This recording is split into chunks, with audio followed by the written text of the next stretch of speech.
una tremenda irresponsabilidad. O sea, imagínense en plena segunda ola, cuando aumentan día a día la cantidad de muertos, cambiar de presidente, cambiar de premier, cambiar de ministros, cambiar de funcionarios, como se ha hecho en estos últimos 2 meses con las consecuencias que estamos viviendo. Buenas tardes a todos los que se conectan a mis redes sociales. Hoy día estamos entrando al fin de semana, estamos viernes 29 de enero y estamos a tan solo 2 días para que inicie las restricciones que el gobierno ha dado por motivos de la pandemia. Esta pandemia que hace 2 o 3 meses comenzó a darnos tranquilidad por cuanto las cifras bajaban y nuevamente es motivo de gran preocupación. Saludos a los que nos siguen por Face, a los que nos siguen por Instagram. Ustedes me ven, yo no los veo. Poco a poco iremos haciendo esfuerzos para mejorar la interacción, para yo poder, mientras que vaya hablando, ver sus comentarios y poder, algunos de ustedes, ser respondidos, ¿no? Ahora no, en este momento no tengo esa posibilidad. Como le dije, estamos aquí en el patio de la casa de un amigo donde instalamos con mucho esfuerzo el equipo para poder salir y comunicarme con todos ustedes, ¿no? Si ustedes vieran un poco la decoración, se darían cuenta que esto no es un estudio de grabación ni mucho menos, es solamente un ambiente familiar donde con mucho esfuerzo y agradeciendo a todos los que apoyan, nos permite llegar a todos ustedes. Yo quisiera nuevamente retomar donde nos quedamos en esta conversación que tuvimos el día miércoles, hace 2 días, esta comunicación virtual, donde tomamos nota que el gobierno había dividido al país en 3 tipos de región, ¿no? Los que están sometidos a una situación severa, es decir, de alto nivel de contagio, la zona de mayor peligro que entraña para todos sus habitantes, a los que están en una situación de riesgo muy alto y alto. Ya no hay riesgo ni moderado ni bajo. Las mejores regiones están con riesgo alto, otro tanto riesgo muy alto y otras riesgo extremo, ¿no? Y las que se encuentran en riesgo extremo es Lima, la capital de la República, que concentra la mayor cantidad de la población. Está Lima y Callao, obviamente, Ancash, Pasco, Huánuco, Junín, Huancavelica, Ica y Apurímac. Pero solamente esas regiones comprenden más de 17 millones de peruanos. Es decir, más de la mitad de la población del Perú está en un riesgo de nivel extremo, ¿no? Y eso es preocupante, porque no quiere decir que las otras deben bajar la guardia, porque tal como va la evolución de la pandemia, no tengan duda de que algunas regiones en situación de riesgo alto van a pasar muy alto y las de muy alto pueden pasar a una situación extrema si es que no ponen el cuidado correspondiente. Es una situación difícil, claro está, donde, como lo hemos dicho siempre, antes cuando éramos presidente de la República y ahora como un ciudadano común y corriente como todos ustedes, solamente podemos vencer si todos trabajamos de manera unida, dejando de lado cualquier tema de carácter personal, política, que nos pueda diferenciar. Aquí el secreto está en la unión, trabajar juntos para poder enfrentar a este virus invisible, pero que tanto daño hace. Y entonces, como siempre, el esfuerzo más grande, el peso más grande para enfrentar cae en la ciudadanía. Las medidas que ha dado el gobierno restringen libertades, restringen acciones, movilización de los peruanos y peruanas. Entonces la ciudadanía es la que carga con el mayor peso de la responsabilidad de enfrentar esta pandemia. Y luego nos preguntamos, ¿y cuál es el rol del gobierno, no? El rol del gobierno es no solamente dar las medidas, sino también trabajar para detener la pandemia y poder llegar hacia la población que se va infectando, que va teniendo síntomas, que va agravando. Y entonces esa es la contención que tiene que hacer el gobierno. Y hemos dicho de que ha dado medidas que el principal problema ha sido que son tardías. Este problema ya clarito se veía venir en las curvas que en algún momento compartiremos con ustedes desde el 1 de enero de este año. O sea, la primera semana de enero ya se veía esta curva. ¿Y qué hizo el gobierno? Nada. La segunda semana, ¿qué hizo el gobierno? Nada. ¿Y tenían información? Claro que tenían información. Recién ha esperado que termine el mes para que entren en vigencia el 31 de enero algunas restricciones que si se hubieran tomado a inicios del mes serían mucho más amigables. No tendríamos que llegar a una cuarentena si es que en enero simplemente se corregía aforos, se cerraban algún tipo de establecimientos y podíamos con mucha comunicación, con mucha sensibilización, nuevamente retomar el control que ahora se ha perdido y que ahora es más difícil recuperar. Entonces, ya sabemos el rol de la ciudadanía, de todos. Ya sabemos el rol del gobierno, que está ahí poniéndole fuerza a pesar que hay deficiencias. Y nos preguntamos, ¿y qué está haciendo el Congreso para ayudar en esta situación? ¿El Congreso está trabajando alguna ley para, por ejemplo, mejorar la situación ante la pandemia? El Congreso está buscando cómo llegamos a una salud universal, donde salud, el MINSA, los gobiernos regionales trabajen todos de manera conjunta. Está buscando algún mecanismo para que las personas, las familias vulnerables puedan tener un bono de manera más rápida. No está haciendo nada de ello.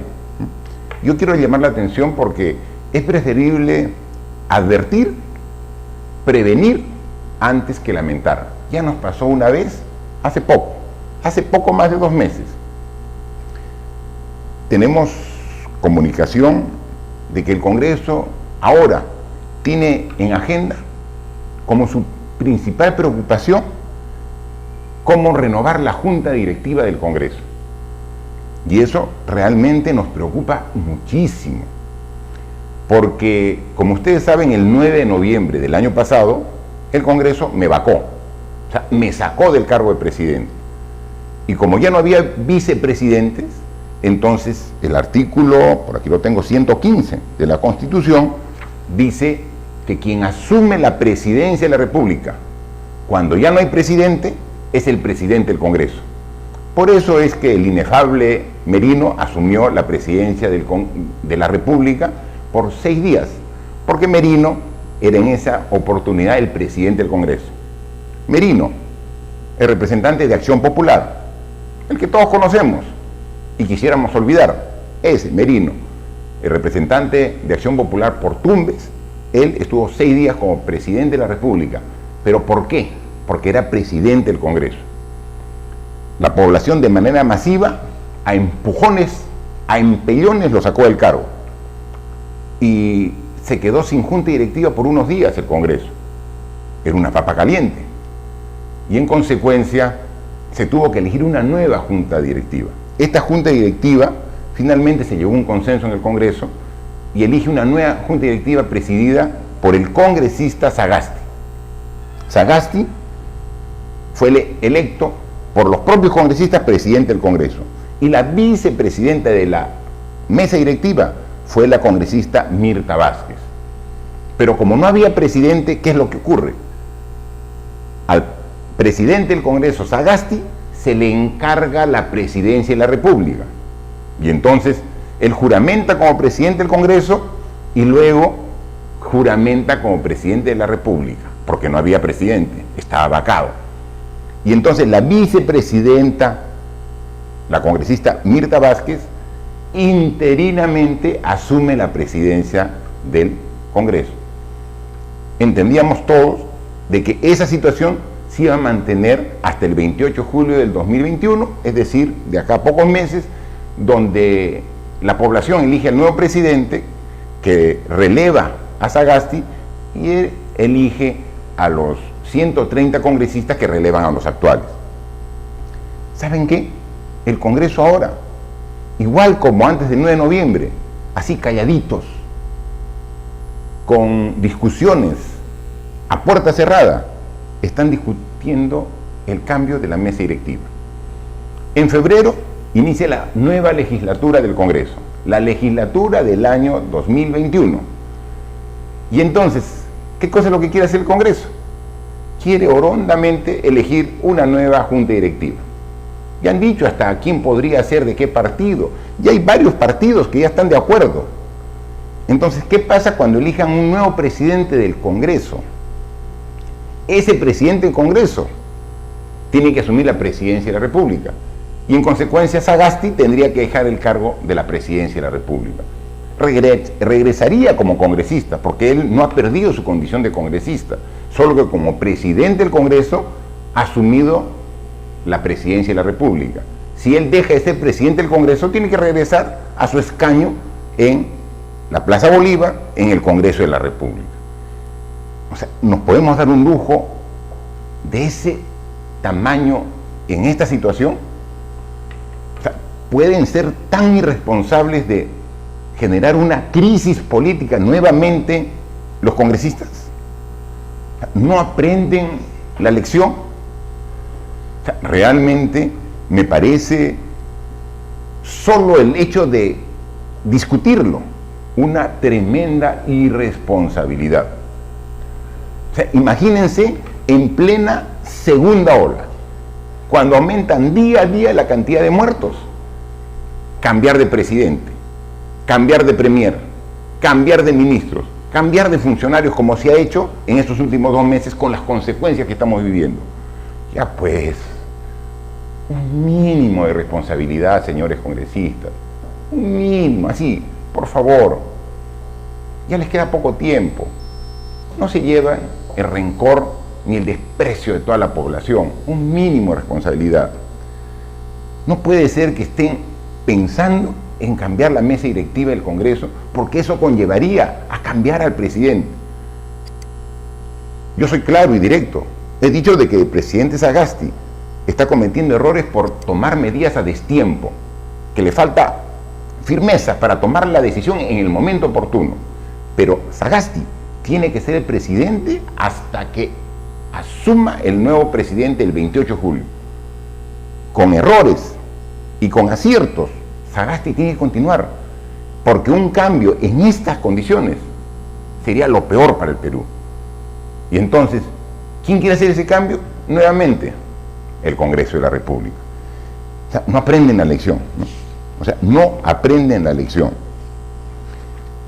¿Por qué estamos en la situación que nos encontramos? Todo el mundo está pasando una segunda ola. Es normal y natural en una pandemia, después que se concluye la primera ola de contagio, hay un pequeño rebote en una segunda ola. Pero la segunda ola siempre es más suave que la primera ola, porque ya hay menos población susceptible a ser contagiada. Aquí el estimado es de que el 100% de peruanos, ya el 40% ha tenido COVID. Eso en base a un estudio de prevalencia que ha hecho el Ministerio de Salud. O sea, queda solo el 60% por contagiarse. Entonces, como hay menos gente por contagiarse que al inicio, entonces esta segunda ola es más suave. Por un lado, hay menos gente para contagiarse. Por otro lado, ya la capacidad de respuesta del gobierno es mucho mayor. Empezamos la primera ola con 100 camas UCI, ahora hay 1.700 camas UCI. Empezamos la primera hora con 3.000 camas de hospitalización, ahora hemos dejado 20.000 camas de hospitalización. Entonces, si tenemos mayor capacidad de respuesta y menos población, se supone que la segunda ola es más suave. Pero en nuestro país no está ocurriendo eso. La segunda ola está igual o peor que la primera ola. ¿Por qué? Porque, como dije la semana pasada, no tenemos una segunda ola. Aquí lo que estamos sufriendo es un tsunami, ¿no? ¿Y qué cosa es un tsunami? Bueno, eso es mi especialidad. Yo soy ingeniero civil y he estudiado desastres naturales, ¿no? El tsunami es la ola como consecuencia de un terremoto. O sea, cuando el terremoto es grande, es decir, cuando tenemos un terremoto que pase el grado 8, normalmente genera un tsunami. Y el tsunami es una ola de gran altura. Eso es lo que tenemos, porque en noviembre el Perú ha tenido un terremoto político. Sí, ha tenido un terremoto, que no lo ha registrado el Instituto Geofísico del Perú, pero sí lo hemos registrado y lo hemos sentido los 33 millones de peruanos. Un terremoto, porque el mundo estaba sumido en una pandemia y todos, ejecutivo, legislativo y población, estaban haciendo fuerza común para vencer a la pandemia en todo el mundo. Países ricos, pobres, medianos, todos. Y en el Perú, en el mes de noviembre, hemos tenido 3 presidentes. Un presidente que es quien habla, Martín Vizcarra, que estuvo en el cargo hasta el 9 de noviembre. Otro presidente de Acción Popular, Merino, que estuvo 6 días en el cargo. Y luego, ante el rechazo masivo de la población de esa presidencia, porque obviamente fue un abuso y una agresión a la democracia y a la Constitución, entra como presidente en representación del Partido Morado el presidente Sagasti. 3 presidentes en el mes de noviembre, cuando las cosas de la pandemia estaban estabilizándose y tranquilitas, ya las aguas estaban calmas. ¿Podría venir una segunda ola? Sí, pero una segunda ola suave.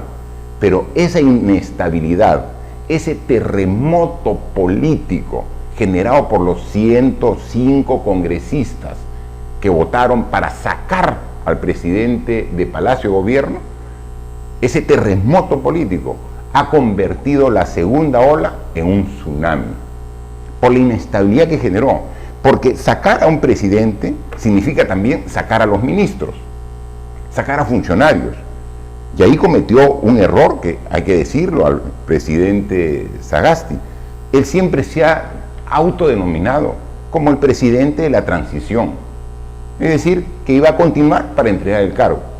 Pero consulten, todo el mundo tiene algún amigo, algún allegado en el aparato público. No saben la cantidad de personas que han cambiado. Muchísimos. Profesionales de carrera de los ministerios han sido expectorados, los han sacado y han puesto gente novata, gente sin experiencia. Y ahí se notan los resultados, porque las decisiones o son erradas o son tardías. Eso es lo que está pasando. Es consecuencia precisamente del terremoto de noviembre. La ola se ha convertido en tsunami. ¿Generado por quién? Por la irresponsabilidad de los congresistas. Y ahora quieren nuevamente cambiar de presidente. Puede ser. Parece broma, ¿no? Pareciera que es una broma. No es broma, señores. Quieren ahora en el mes de febrero cambiar nuevamente la mesa directiva. Yo les pediría a los líderes de los partidos representados en el Congreso de la República que sean claros con el Perú, que opinen y den su palabra al respecto, que den su opinión al respecto. Los partidos, ¿qué dice Podemos respecto al cambio de la mesa directiva? ¿Está de acuerdo o no está de acuerdo? Que diga su líder, que diga el líder de APP, ¿qué dice su líder? ¿Está de acuerdo o no está de acuerdo con el cambio de la mesa directiva? Que lo diga claramente, públicamente, para que no nos agarre sorpresa después de este tipo de decisiones. ¿Qué dice el líder de Acción Popular? Bueno, Acción Popular tiene varios líderes. Bueno, ¿qué dicen los líderes? Porque son varios, ¿no? O sea, uno puede decir una cosa, otro dice otra cosa. Ya, pero ¿qué dicen los líderes de Acción Popular? Y así podemos seguir, FREPAP, todos los demás.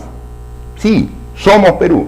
¿Qué dice Somos Perú respecto a esto? Estoy seguro que Somos Perú, que integra el actual Congreso, se opone completamente al cambio de la mesa directiva. Es decir, que la mesa directiva actual permanezca hasta el final de este gobierno, de este mandato de parlamento, hasta el 28 de julio, ni un día más.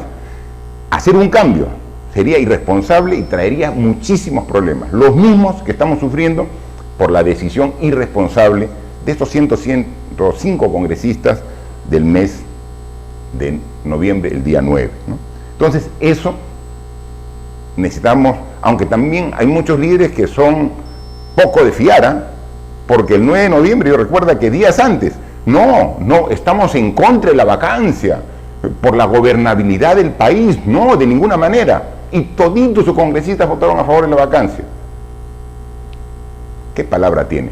Pero igual, esperamos que de una vez se pronuncie para que ese problema, dejarlo por superado y dedicarnos todos a trabajar en función del combate a la pandemia. ¿Y qué pasó?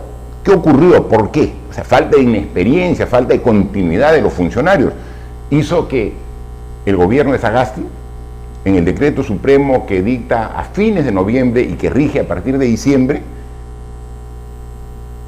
pareciera que se olvidó que el COVID seguía entre nosotros. Nosotros siempre decíamos, no bajemos la guardia, el COVID no se ha ido, el COVID está dentro de la comunidad. Pero en diciembre se abrieron gimnasios, casinos, tragamonedas, y los centros comerciales y los restaurantes aumentaron la capacidad de comensales o de clientes. Aumentaron lo que se llama el aforo. Liberaron los centros de esparcimiento juvenil e infantil. Es decir, estos centros donde están las maquinitas, donde juegan los niños, Coney Parto, bowling, todo. Y que son ambientes cerrados. Todo permitido. Entonces, una medida de ese tipo comienza a tener efectos a las 3 semanas, mientras que el contagio llega a la persona, llega a la casa, llega a la familia. Por eso es de que ahora se ha visto que el nivel y el porcentaje de contagio en niños, jóvenes, adolescentes ha aumentado. Ellos se enferman, quizás no tengan gravedad en su enfermedad, pero lleva a la casa el virus. Y ahí es donde está el problema, porque encuentran al papá, la mamá, el abuelito, y ellos no resisten la agresividad del virus. Entonces, si eso se dio cuenta en las cifras temprano, en el mes de enero, ¿por qué no se tomó decisiones al respecto? Eso es lo que tenemos que ver. Y eso es lo que ratificamos en los cuadros que tenemos, ¿no? Y que los pasamos nuevamente rapidito para que vean, ¿no? Esto es el COVID. Esta es la cantidad de muertos en función de la fuente del SINADEF. Miren, comenzó el estado de emergencia. ¿Cuándo empezó el estado de emergencia? El 15 de marzo del año pasado. Acá está marzo. Pasó un tiempito, pasó un mes, en abril, comenzó a subir poco a poco. Abril, mayo, junio, en 3 meses subió a este pico. Y de ahí hemos estado más o menos en una meseta, 2 meses de junio, julio, agosto, y en agosto comenzó a bajar, ¿no? Y ya estamos aquí, y este es el mes de noviembre donde nosotros fuimos retirados, fuimos expulsados, fuimos votados del cargo de la presidencia de la República. Y aquí comenzó la segunda ola. La segunda ola se suponía que era una cosita que era la mitad. Mire, en un mes, mire cómo hemos subido. Por eso es que llamamos tsunami por el terremoto de noviembre. El terremoto político de noviembre generó el tsunami de el mes de enero. Es lo que ocurre. Un terremoto te da un tiempo para que puedas cuidarte de la ola que genera cuando es mayor de grado 8. Eso lo saben los especialistas. Por eso las ciudades muy cercanas a la costa tienen hasta señales y bocinas de alerta. Cuando el terremoto es de mayor de grado 8, la Marina de Guerra del Perú con el Instituto Geofísico evalúa y ven si es que eso ha generado un corte en el fondo marino que genere una ola fuerte, grande, de 8 o 10 metros y que puede hacer daño en la costa. Efectivamente, no es simultáneo, toma su tiempo desde el terremoto hasta la ola que hace daño. En noviembre fue el terremoto, 3 presidentes en un mes. La ola, el tsunami, es en enero. En enero ahí está. ¿Y cuándo tomamos decisión? No a principios de enero, poner pare a la ola, sino el 31 de enero. Por eso es que este punto de acá va a seguir subiendo. Solamente para que vean algunos datos comparativos, estamos acá. Este dato es al 17 de enero. Hoy estamos a 29, ¿no? ¿Sí? 29 de enero. En vez de seguir la curva, ya estamos, el dato de lo real se ha hecho vertical. Que pues no es la ola, es el tsunami. Y ese es el problema. Y si lo comparamos con cantidad de fallecidos en promedio diario, tenemos que la semana más dura que me tocó vivir a mí como presidente fue la primera semana de agosto, ¿no? Llegamos a tener un promedio de 200 personas que fallecieron por día. Eso fue lamentable. O sea, no saben cómo sentíamos un dolor intenso de todo el esfuerzo que poníamos, y sin embargo llegamos a tener esta semana, este es 1 de agosto y aquí es el 7 de agosto, los primeros 7 días un promedio de 200, ¿no? Por un poquito menos, poquito más de 200, ¿no? Pero de ahí hemos ido bajando.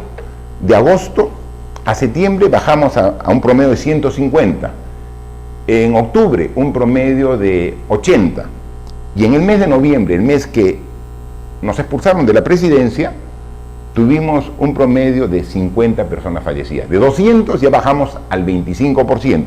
Este fue el mes de noviembre. Del 1 al 7 de noviembre, ¿no?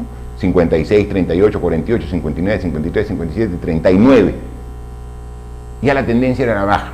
Nosotros decíamos, ya diciembre vamos a estar en 15, 20 y ahí poco a poco hasta que podamos estabilizar. En diciembre se abrió la economía al máximo, cosa que nosotros nunca aceptamos la presión de hacerlo porque sabíamos de los riesgos, y eso que originó de que ahora, la última semana del 21 al 27 de enero, promedio de fallecidos, miren, en noviembre 50, ya estamos 172, y con 2 días, el 25 y el 27 de enero, ya superamos nuevamente la barrera de 200 personas fallecidas. Pero todo esto en un mes, porque es un tsunami, porque es producto del terremoto político generado por el Congreso en el mes de noviembre, ¿no? Entonces, eso de acá. Entonces, ¿y cómo vemos aquí la situación? De que si dividimos el país en regiones de costa, sierra y selva, costa azul, sierra rojo, selva verde, ¿no? Acá está desde la primera semana de noviembre, casi la cantidad de mortalidad por cada 100.000 habitantes ya estaba casi plana, estaba plano. ¿Dónde comienza a subir? ¿Se dan cuenta? A partir de este momento comienza a subir. Aquí, ¿qué dice aquí? 2 de enero. A partir del 2 de enero comienza a subir costa, sierra y selva, sin distinción, juntitas las 3 líneas, costa, sierra, a partir del 2. Y si ya sabemos de que a partir del 2 de enero comienza a subir, ¿por qué la medida la tomamos recién a partir del 31 de enero, ¿no? O sea, eso es lo que hemos reclamado, ¿no? Entonces, y el martes el presidente anunció las medidas, pero hay muchas dudas, ¿no? Hay muchas dudas, ¿no? El martes se sacó el decreto supremo el 08-2021, ¿no? Y entonces yo pregunto a diferentes empresarios, ciudadanos, amas de casa, hombres de a pie, y no sabemos qué está permitido y qué no está permitido. Pasado mañana empieza a regir este régimen especial. No sabemos. Pareciera que dicen que va a trabajar normal la minería, la pesca, la agricultura, la construcción, la industria textil, la industria metalmecánica, va a trabajar normal, pero no puede salir de tu casa. Entonces, ¿con quién va a trabajar? ¿Con robots? O sea, es un poco contradictorio, ¿no? O sea, porque casi es como declarativo, ¿no? Es decir, por si acaso, todos los sectores económicos siguen trabajando, pero las personas no pueden salir. No entiendo. Ah, no, pero las personas sí pueden salir, pero 1 hora. 1 hora. ¿A qué hora? A la hora que tú quieras. Pero en mi casa somos 6. ¿Podemos salir los 6 juntos? Ah, no, la norma no dice. O tenemos que salir 1 hora cada uno. Entonces sales, regresas y sale el otro y así vamos. No, no está claro en la norma. ¿Y cómo sabemos? ¿Quién fiscaliza eso? ¿Quién va a ver? ¿La SUNAT? ¿El municipio? ¿SUNAFIL para ver el tema laboral? No, primero no ha dicho su conciencia. Entonces, aquí quien supervisa es la conciencia. Así ha dicho, no, la conciencia de cada uno tiene que ver, ¿no? Está bien, tenemos que ser responsables, pero tiene que haber un nivel de raciocinio en la aplicación de las normas, ¿no? Entonces, queremos colaborar. O sea, los peruanos que queremos al país, que queremos a nuestra familia y que nos queremos nosotros mismos, queremos salir de esa situación y queremos colaborar, pero denos la luz clara qué hacer para que cumplamos. Nadie puede cumplir una norma que no está clara o que no existe. Queremos cumplir. Seguramente por ahí va a salir alguien que diga, no cumplamos nada. No, señores, tenemos que ser responsables, tenemos que cumplir, pero claridad. Y que también el gobierno asuma sus responsabilidades. Hay gente que si no sale a trabajar no come. Entonces, el bono, ya, ¿cuándo? Programita, distribución. Dice, no, vamos a dar bonos solamente a 4 millones de hogares. Y los otros 4 millones que nosotros hemos considerado que son vulnerables porque son más de 8 millones de hogares, ¿a ellos no les toca? No, es que ellos están en una zona de todavía alto peligro. Ya tenemos experiencia. Ellos van a pasar en 15 días a zona de peligro extremo. Que recién van a comenzar a ver, ¿por qué no a todos? Un bono más para los 8.400.000 peruanos que nosotros hemos dado. Y que hemos visto que todavía hay 1 millón que no lo cobra. ¿Qué pasa? De una vez, buscar los mecanismos de llegar. Hay gente que necesita y que todavía no ha cobrado, por diferentes motivos. Todo eso tenemos que trabajarlo de manera muy rápida y comunicarlo adecuadamente, ¿no? Dice que algunas actividades tienen que trabajar a puerta cerrada.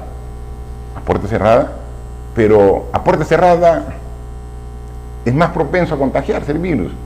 O sea, no necesitamos ambientes abiertos y ventilados. Entonces, decir, esta actividad, la actividad textil, que puede seguir trabajando, pero cierren las puertas.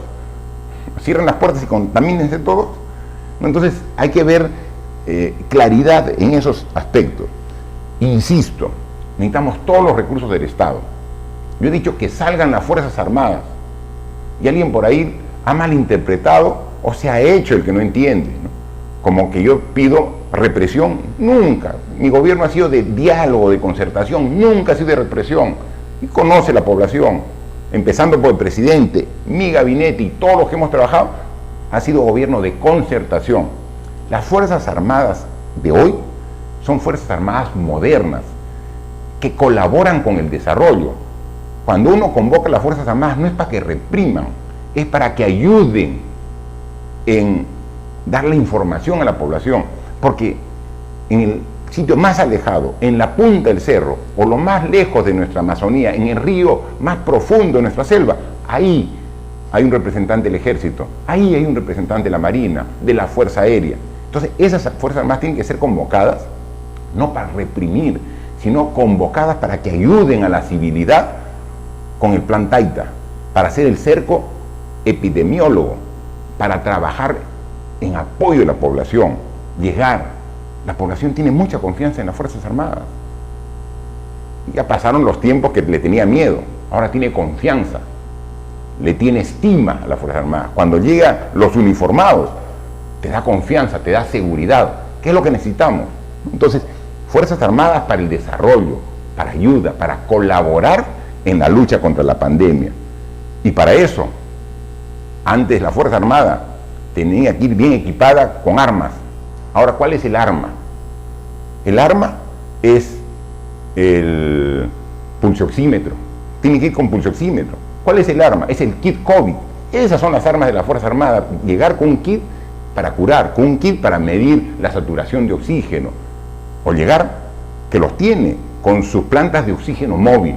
Eso es lo que necesitamos de las Fuerzas Armadas, que salgan con las nuevas armas que atiendan a la población, no las armas represivas con las que algunos todavía desfasados piensan que es para lo único que sirven las Fuerzas Armadas. Qué mal que se han quedado sujetos ahí en el pasado algunos ciudadanos. Tenemos que ver el tema de transportes. O sea, va a seguir trabajando el aeropuerto Jorge Chávez. ¿Qué vuelos se permiten? Se permiten solamente vuelos humanitarios, y hemos visto que también si va a haber vuelos humanitarios, también tiene que haber servicio terrestre humanitario, ¿no? O sea, buses humanitarios. O sea, si hay gente que se ha quedado en la pandemia fuera de su sitio de origen, también tiene que haber buses para llevarlos a su sitio de origen, a su lugar de origen. Entonces, hay mucho por hacer y debemos tener la información clara y adecuada, con cronogramas, que sean transparentes, que nos digan, porque si no, vamos a tener problemas que comienzan con la salud y van a la economía. Hemos tomado la información que, por ejemplo, la inversión pública, que ha ido mejorando mes a mes desde el mes de abril. Abril y mayo la inversión pública se fue al suelo. Estamos hablando del 2020. Pero a partir del mes de junio, julio, agosto, la inversión pública ha ido mejorando. En diciembre, la inversión pública ha tenido un crecimiento de más del 10%. Sin embargo, nos comunican de que la inversión pública en el mes de enero de este año, sin las medidas que se ha propuesto, ha tenido una caída estrepitosa de más de alrededor del 30% de caída. Entonces, tenemos que atender la salud sin descuidar la economía, principalmente de los más necesitados. En consecuencia, hay mucho todavía por aclarar. Nosotros queremos solamente, como ciudadanos, dar información que aclaren las cosas y que nos ayuden a todos a colaborar. Este es un trabajo que depende de todos los peruanos. No hagamos casos a quien quiera sembrar el desorden, el caos, la anarquía en un momento tan difícil para todos los peruanos. Respetemos a los que sufren por la enfermedad. Respetemos a los que tienen un pariente, un amigo, un compañero de trabajo que ha fallecido por culpa del COVID-19.